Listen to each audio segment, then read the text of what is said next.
これからお話しする体験談は4年前にいただいたものでしたが、残念ながらその体験者の方と連絡が取れなくなりました。配信の許可は得ていますが、もっと詳しく正確に内容を聞けなかったので、今回サブチャンネルの方で語らせていただきます。不動産屋さんの怪談、語り手ゆりです。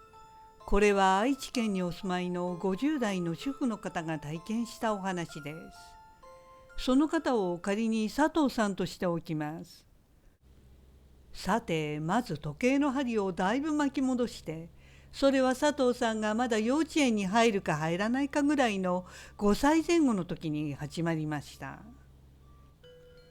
ある日、幼い佐藤さんは姉とかくれんぼをしている最中、両親の寝室に入ったそうです。どこか隠れる場所はないかなと考えて、寝室の押し入れの中に潜り込もうと思いました。そこで押し入れの襖を開けてみると、上の段の布団の上に知らない白髪のおじいさんが座っていました。まだ幼い佐藤さんはもう少し大きかったら悲鳴を上げるところでしたが、あまりにはっきり見えたので、あれ、このおじいさんなんでここに座ってるんだろうと、ただただ不思議でした。わけが分からず困惑しましたが、はっきり記憶に残る不思議なことでした。また時々両親の寝室に入ると、その寝室の窓から薄い人影が歩いてきて、そのまま隣の部屋に消えていくのをよく見かけました。その隣の部屋とは佐藤さん三姉妹が川の字に寝ている部屋でした。佐藤さんはそれが何なのかさっぱりわからず、怖くもなかったそうです。周りに話しても相手にされなかったので、幼い佐藤さんはその後はずっと誰にも話さないでいました。それでも大きくなっていくにつれて、あれはみんな幽霊で自分にだけ見えているものだったのかもしれないと思ってきました。さて、佐藤さんは小学生になり、その頃には子供たちが寝る寝室の雨戸の開け閉めをよくしていたそうです。その寝室の雨戸を開けると、前はお庭でしたが、小さな庭木がいくつか通りからの目隠しに植えてありました。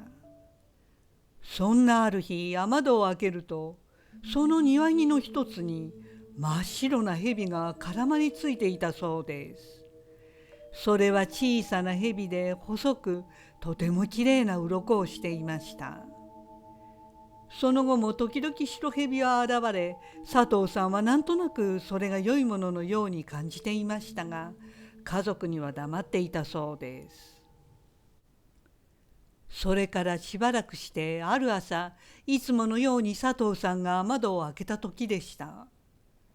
目の前のお庭木にまた白い小さな蛇を見つけたそうです。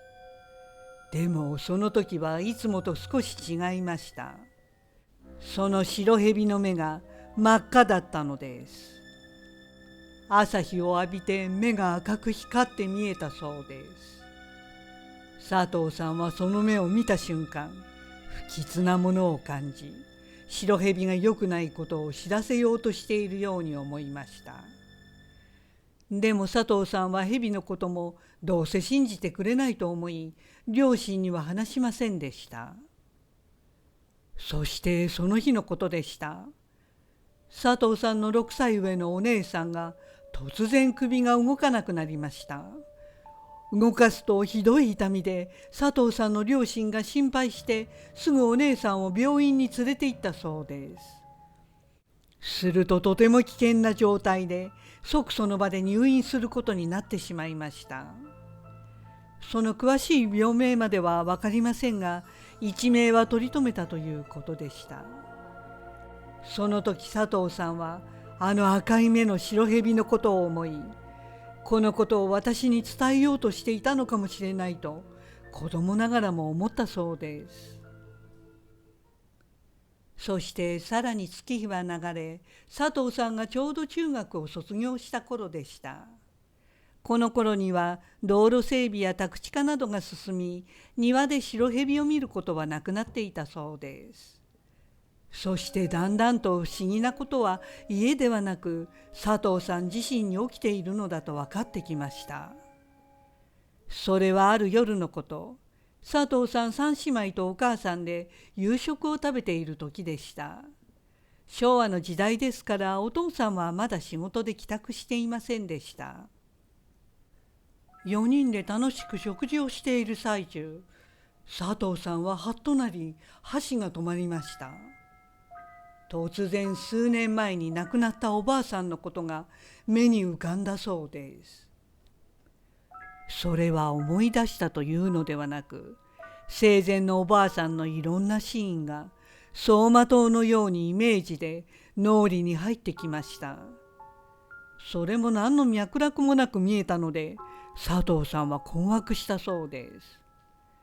これはおばあさんの命日が近いのかなとも考えましたが、全く当てはまらず、本当に急なイメージ映像で佐藤さんは体が固まってしまいました。すると隣の居間にある固定電話が突然鳴り出したそうです。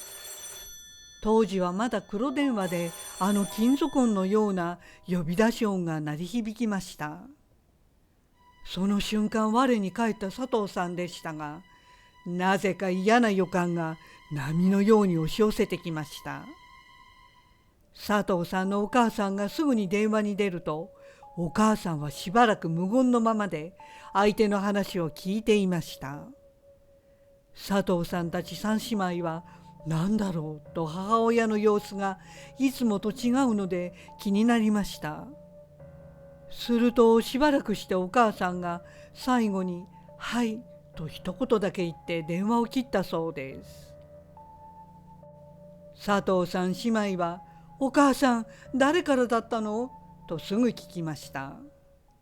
するとお母さんは神妙な表情で「お父さんの職場からでお父さんが事故に遭って今救急搬送されたってすぐに病院に行かないと」と慌てた様子で言いました。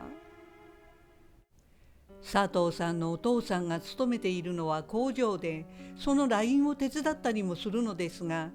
その日はプレス付近の作業機械の調子が悪かったので直すのを手伝っていたそうです。そして機械は問題なく稼働し、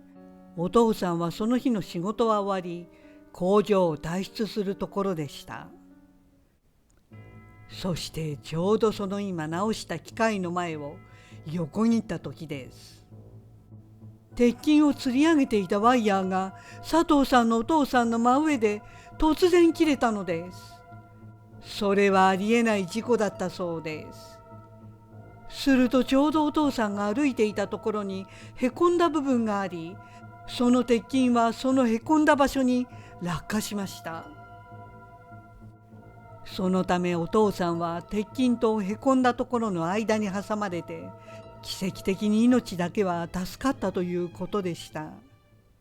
でも佐藤さんによると、それが良かったのか悪かったのか、佐藤さんのお父さんは令和2年に亡くなるまで下半身不随でずっと車椅子生活だったそうです。あの職場からの電話の直前に佐藤さんは亡きおばあさんから送られてきたイメージを頭の中で見ていましたが、この事故を知らせようとしていたのだと分かりました。あの日どんな姿でも生きていてほしいと願ったおばあさんがひょっとして助けた命だったのだろうかと佐藤さんは思うそうです。その後も佐藤さんは不思議な体験をたくさんすることになります。またいずれこの続きを話したいと思います。ご視聴ありがとうございました。よろしければチャンネル登録といいねボタンをお願いします。